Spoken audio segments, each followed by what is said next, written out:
స్తోత్రం చెప్పండి గట్టిగా. అమ్మా నేను అల్లీలు వేనప్పుడల్లా ఏం లేపాలి? ఒకసారి లేపండి అమ్మా. దేవుని స్తోత్ర.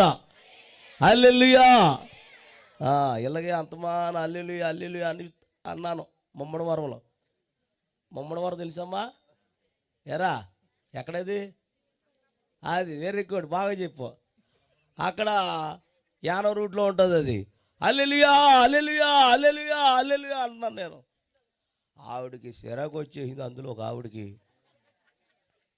ఆ వేలాది మందిలో మధ్యలో లేచిపోయి ఇంక అంతమానం హల్లెలూయా హల్లెలూయా హల్లెలూయా హల్లెలూయా తప్ప నీకేది రాదంది. జనం అందరూ అలాగే చూస్తున్నారు. నేనేమో కండు చూపు తప్ప నోటి మాట లేదు. ఆవిడ బాధ ఏంటండి చెప్పరేంటండి? ఆవిడ బాధ ఏంటంటే మహాలాభు, విపరీతమైన లాభు. కూర్చుంటే ఒక అరగంట కూర్చుంటుంది, లెగితే 2 గంటలు లెగుతుంది. అలా బట్టి లావు ఆవిడేమంటుంది? ఏమెత్తలేక చేతులు ఎత్తలేక. ఆవిడ బాధ ఆవిడది, నా బాధ నాది. స్తోత్రం చెప్పండి గట్టిగా.